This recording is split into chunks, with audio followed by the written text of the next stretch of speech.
আমাদের যশোরের সরকারি মাইকেল মধুসূদন মহাবিদ্যালয়, যা সংক্ষেপে সরকারি এমএম কলেজ যশোর নামেই পরিচিত। আজকের পুরো ভিডিওটা জুড়ে থাকছে আমাদের যশোরের সরকারি এমএম কলেজ। এমনিতে যশোরে প্রচন্ড রোদ আর গরম, তার উপর রিক্সা নিয়ে বেরিয়ে পড়লাম কলেজের উদ্দেশ্যে। আস্তে আস্তে কলেজের দিকে পৌঁছে গেলাম প্রায়। ফাইনালি চলে আসলাম আমাদের সকলের অত্যন্ত সুপরিচিত সরকারি এমএম কলেজ যশোর এর মেইন ক্যাম্পাসে। ক্যাম্পাসে প্রবেশ করতেই দেখা গেল সে জোনাব মামার ঝালমুড়ি, আর তাছাড়া আমাদের এমএম কলেজের আশেপাশের যে পরিবেশটা, সেটা তো দেখাই যাচ্ছে। অনেক স্টুডেন্ট রয়েছে, কেউ বা ভর্তির জন্য, কেউ বা অ্যাডমিট কার্ডের জন্য, কেউ বা ক্লাস করার জন্য, অনেকে আসে আবার পরীক্ষার জন্য। তো এটা হচ্ছে আমাদের এমএম কলেজ। এখানে এটা হচ্ছে কলা ভবনের পাশে। আস্তে, আস্তে হেঁটে আমরা চলে যাচ্ছি এখন আমাদের বিভাগ, রসায়ন বিভাগ এর কাছেই। কারণ আমার ৪র্থ বর্ষ এর প্রবেশপত্রটা রয়েছে রসায়ন বিভাগেই। এইটা হচ্ছে এমএম কলেজ এর নতুন বিজ্ঞান ভবন, আর পাশে সাইকেল গ্যারেজ। এবার সাইকেল গ্যারেজ এর পাশ দিয়ে হাঁটতে একটু দূরেই আমাদের সেই পুরাতন বিজ্ঞান ভবন। এই ভবনটির সামনে আসতেই দেখা যায় আমাদের ডিপার্টমেন্টের বন্ধু দীপ্ত এর সাথে। বন্ধুর সাথে দেখা হওয়ার পর আমরা একসাথে চলে গেলাম আমাদের রসায়ন বিভাগের ল্যাবে, অর্থাৎ যেখান থেকে আমি প্রবেশপত্রটি সংগ্রহ করব সেখানে। তো এটা হচ্ছে আমাদের ল্যাব। ল্যাবের ভেতরে অনেকগুলো কেমিক্যাল রয়েছে। এগুলো অলরেডি কাজ চলছে। এটা হচ্ছে সেকশন পাম্প, যেটা মূলত কোনো কিছু শাসন করার কাজে ব্যবহৃত হয়ে থাকে।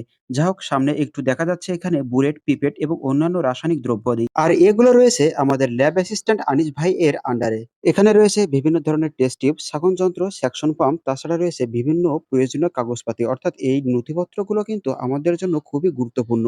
আমরা যে সমস্ত ফর্ম ফিল আপ করি এবং আমাদের অন্যান্য ডকুমেন্টস কিন্তু ওখানেই রাখা।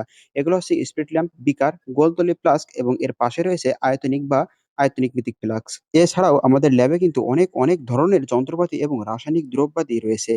যা হোক, তো ফাইনালি আমরা সেখান থেকে আমাদের প্রবেশপত্রটা সংগ্রহ করেই আমরা রওনা দিলাম আমাদের যে যার গন্তব্যে। এইটা হচ্ছে আমাদের ডিপার্টমেন্টের সামনে থেকে একটু এগিয়ে আসলাম। এবার সামনেই কলা ভবন। কলেজের যে সমস্ত ভবন রয়েছে সবগুলো কিন্তু খুব সুন্দরভাবে রং করা এবং দেখতেও নতুন লাগে। আর চারপাশে নতুন পাতা গজিয়েছে গাছে, যেগুলো দেখতে সত্যিই অসাধারণ।